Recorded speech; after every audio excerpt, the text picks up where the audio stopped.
Bonjour à toutes, bonjour à tous. Un peu essoufflé là, je viens juste de sortir le vélo. J'en profite d'avoir trouvé un endroit où il n'y a pas de vent pour enfin faire ma petite vidéo. Donc là il est relativement tard, le soleil va bientôt se coucher. Je voulais faire la vidéo bien plus tôt. Mais voilà, donc on a, comme vous savez, on a trouvé un bon local à louer. Et voilà, donc ça va être surtout grâce à vos stages, à votre venue au stage et à tous les donateurs, aux sponsors, à tous les gens qui veulent nous aider à pouvoir recevoir donc des personnes qui veulent s'entraîner, donc qui veulent comprendre ce que c'est que la méthode du système ADROB. Le système ADROB, c'est un système que j'ai créé à partir de 50 années d'expérience dans les sports de combat et arts martiaux. Alors pas que dans l'art martial de kata, évidemment. J'ai fait du sambo, j'ai été champion de karaté, de taekwondo et j'ai fait la boxe américaine, bien sûr. J'ai été champion, je crois que c'est 5 ans de ligue. Poitou-Charentes en boxe américaine dans les années 80, jusqu'au moment où je suis allé chez Valera, Dominique, 84. Et puis en fin de compte, quand je suis revenu, ils m'ont fait le même coup qu'au karaté. Ils disaient non, ce serait bien que tu reviennes pas. Voilà. Je vous expliquerai pour ceux qui veulent. Il y en a voilà, quand tu t'entraînes jusqu'à 6-7 heures par jour et que les gens ils s'entraînent 4 heures par semaine, t'as pas le même niveau. Et parfois, les gens, t'as l'impression que ça les intéresse pas, quoi. Ils veulent se mesurer avec des gens qui sont à un niveau moyen, mais pas avec des gens qui s'entraînent constamment. Et on m'a dit, on n'a pas tous le même engagement que toi. Et là, c'est vrai que le mot engagement est un mot que j'ai beaucoup entendu quand j'ai fait ma formation en psychothérapie, relation d'aide aux personnes qui avaient des problèmes avec l'alcool, avec les drogues, avec toutes les personnes addictes. Et chaque fois qu'on faisait par exemple un rapport, on faisait par exemple une semaine où on étudiait par exemple le pouvoir de l'écoute, de l'empathie, le professeur nous demandait, le psychiatre qui organisait donc ces formations au collège universitaire de sciences humaines, nous demandait de faire donc un devoir sur l'empathie et les pouvoirs de l'écoute, mais aussi à la lumière de ce que l'on avait appris, comment on pouvait susciter l'engagement chez les personnes qui avaient besoin de s'en sortir, mais ne voulaient pas s'engager. Quel que soit, chaque semaine on changeait de thème.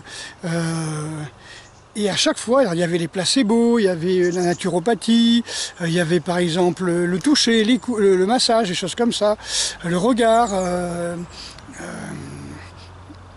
la méthode Coué, enfin des trucs comme ça assez intéressantes. Chaque fois, on changeait de thème. Et à chaque fois, on nous disait, oui, mais par rapport à ce que tu sais maintenant, comment tu pourrais susciter l'engagement chez la personne qui en a besoin? En fin de compte, c'est quelque chose de très très personnel, l'engagement. Moi, je m'étais engagé à faire des arts martiaux. Mon engagement, c'était de devenir le meilleur dans mon domaine. Et donc, pour arriver à ça, je m'entraînais, je vous dis, 6, 7, 8 heures par jour. Voilà, quand j'étais au bahut, durant les récrés, je faisais des étirements, des pompes, des courses, des katas à l'époque. Je m'entraînais avec des gars. Le mercredi, on allait sur la plage à Royan et toute l'après-midi, on faisait des entraînements. Certains se souviennent qu'on allait sur les chantiers qui étaient abandonnés parce qu'il y avait beaucoup de faillites à l'époque. Donc des chantiers qui étaient abandonnés et on faisait de la casse avec les briques de cloison et les grosses briques et les tuiles aussi, donc on faisait beaucoup de casse. En fin de compte, j'ai jamais fait autre chose que de l'entraînement, et parce que c'était mon but, voilà. Et l'avantage, c'est que j'ai réussi quand même à écouter mon corps pour me dire qu'il y a un moment, il faut s'arrêter, quoi. Quand on regarde la longévité des boxeurs thaï, à 25 ans, ils sont tellement abîmés qu'il faut qu'ils arrêtent. Puis ils finissent souvent sous opium ou comme garde du corps de la mafia ou du gouvernement, c'est la même chose, ou qui s'engagent à l'armée. Voilà. Comme les anciens Space Nats ou beaucoup de choses qui sont vraiment déglingués par les combats et l'alcool, quoi. Voilà, donc j'ai réussi à m'arrêter à temps pour aller vers justement des arts martiaux traditionnels. Je suis allé au Japon à ce moment-là, en 90, parce que j'ai su m'arrêter à temps, quoi. Et donc j'ai découvert d'autres choses. Donc j'ai pratiqué après la capoeira et donc depuis plus de 20 ans et le sambo, pareil, depuis 22 ans. Et puis tout ça, ouais, voilà, ça s'accumule, on fait beaucoup de découvertes. Là, j'ai fait du Systema depuis 7 ans, et puis j'ai appris d'autres méthodes, et encore, et j'ai envie de faire partager tout ça. Donc le Systema Drop, en fin de compte, c'est le meilleur de toutes ces techniques pour arriver à un système de renforcement physique, mental, psychologique, on va dire, la pratique du zen, etc. Bon, enfin bref. Voilà, donc comme je disais, le pouvoir de l'engagement, c'est, je signe, hein, pas comme les samouraïs, hein, je signe pas avec mon sang, mais je m'engage pour faire une formation, 6 mois, 1 an, par exemple, c'est comme un service militaire, où on va pouvoir s'entraîner, on va pouvoir faire des arts martiaux, faire des étirements. Alors après, les gens, ils sont prêts pour ce qu'ils veulent, hein. S'ils veulent devenir instructeurs, s'ils veulent faire des compétitions, s'ils veulent, je sais pas, performer dans leur truc, hein, comme ils veulent. Voilà, là le but pour moi c'est de prendre des gens qui ont envie de se dépasser et de pouvoir performer par la suite. Voilà.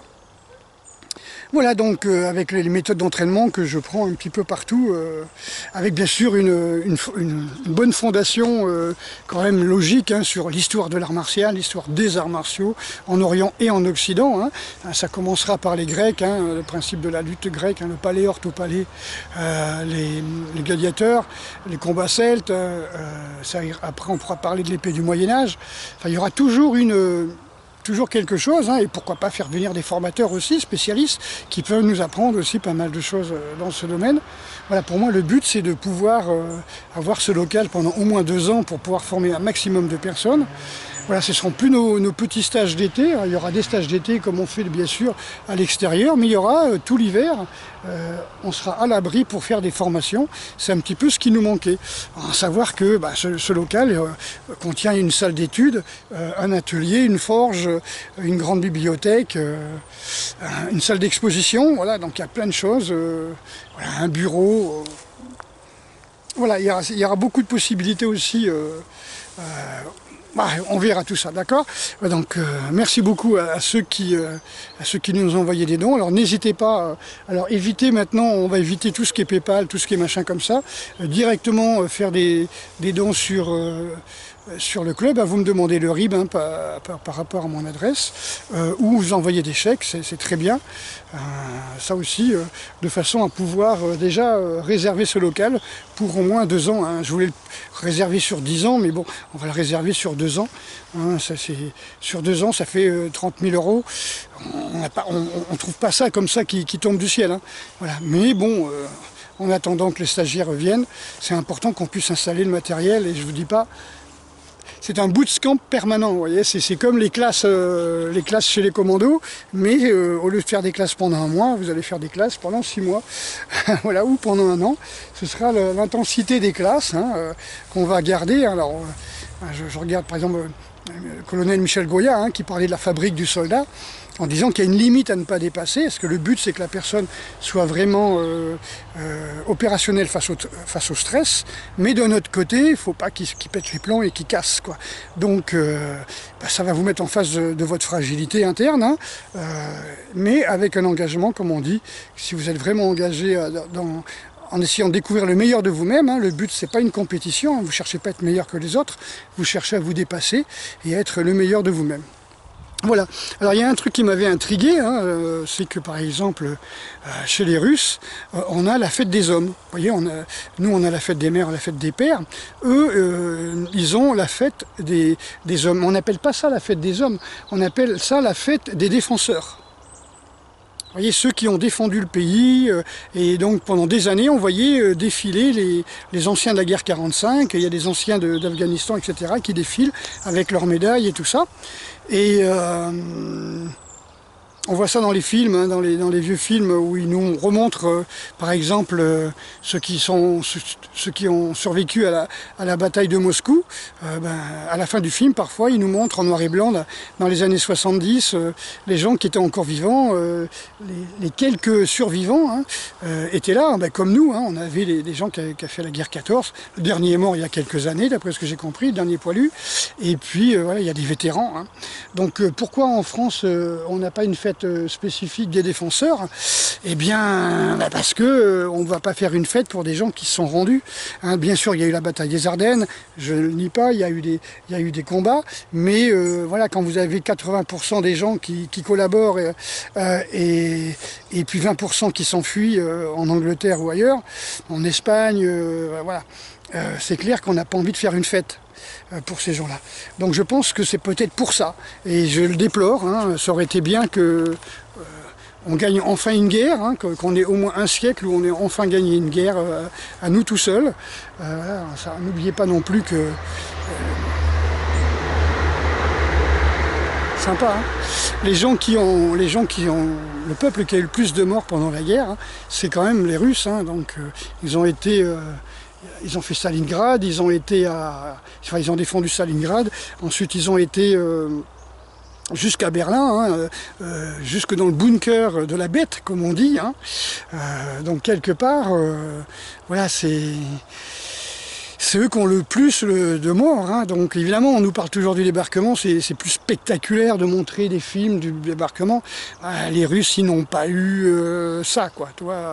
C'est un petit peu comme quand ils ont libéré les camps, ils n'avaient pas de caméra, donc ils sont revenus avec des spécialistes du cinéma pour faire, on va dire, une seconde libération des camps, on va dire cinématographiée, scénarisé, etc., pour marquer les esprits, voilà, et pour que ça ne se reproduise plus.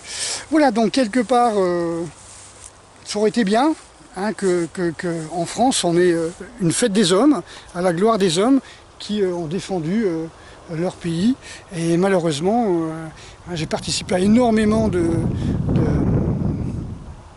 cérémonies des combattants, hein. Donc on a les morts...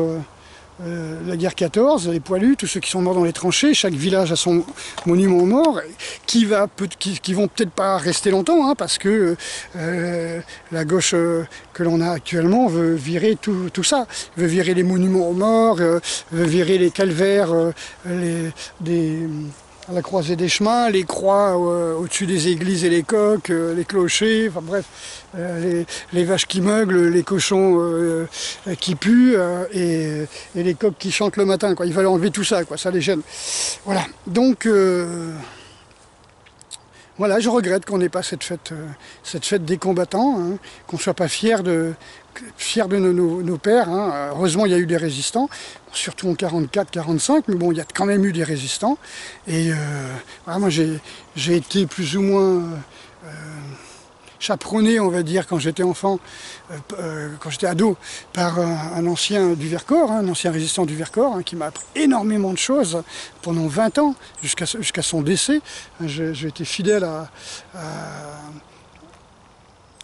à cette personne-là, j'allais les voir tous les jeudis, enfin tous les mercredis, tous les jeudis quand l'école était ouverte le jeudi, n'était pas ouverte le jeudi, tous les mercredis aussi par la suite.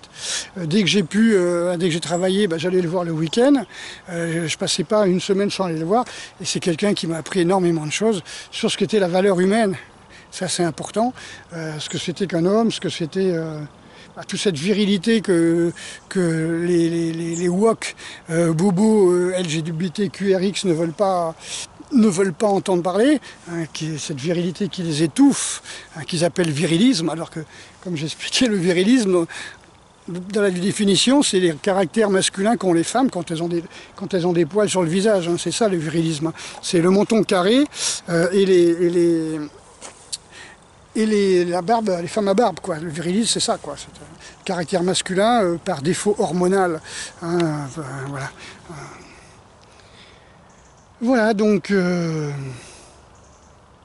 merci à tous ceux qui contribuent au fait qu'on puisse avoir ce local. On va prendre les dons jusqu'à la fin du mois. Et puis après, on va ouvrir les formations, hein, le plus vite possible, hein. Je pense faire des stages en octobre, et on va ouvrir les formations en novembre. Quelque chose d'assez ferme. Donc là, il y aura un engagement, hein, voilà, donc, ou sur les trimestres, ou sur les semestres, ou sur l'année. On verra ça. Tout dépend quels sont vos buts et vos aspirations. À très bientôt. Merci à tous ceux qui qui me félicitent pour les vidéos. C'est vrai qu'on a 90% de likes. On a 1%, mais 99 même, puisqu'on a 1% de dislikes à peu près, ou 10%, je ne sais pas où, c'est ça, 9 sur 10, c'est ça. Donc il paraît que c'est un très bon score. Moi je m'occupe pas trop de ces trucs-là, je regarde pas trop qui fait quoi. Chacun s'occupe, hein. Il y en a, il paraît qui me critiquent sur des vidéos, ou sur des sites, ou je sais pas trop quoi. Bon bah écoute... moi, je les laisse je laisse baigner, macérer dans leurs illusions. Ça me fait toujours marrer des mecs qui ont 17 ans ou 19 ans qui critiquent des mecs de 60 ans, hein, des mecs qui n'ont aucune expérience de la vie. Eux, ils sont dans l'illusion. Ils disent oui, moi j'aurais fait ci, moi j'aurais fait ça. Moi j'ai l'expérience, c'est quand même un petit peu différent. Hein. Moi je parle de ce que je sais, je parle de ce que j'ai vécu. Et eux, ils s'inventent une vie qu'ils n'ont pas vécue. Ils sont dans l'illusion, ils sont dans le virtuel, mais bon, ils ont été élevés dans le virtuel. Ce sont les générations X, Y, Z, là, les fragiles, les bobos fragiles qui vivent chez maman à 30 ans et qui n'ont toujours pas trouvé leur voie. Voilà, c'est dommage. C'est dommage. Bienvenue chez moi, bienvenue à nos stages, bienvenue face à vous-même. Hein, faut essayer de comprendre qui vous êtes, essayer de comprendre où vous allez. Allez, à bientôt, ciao.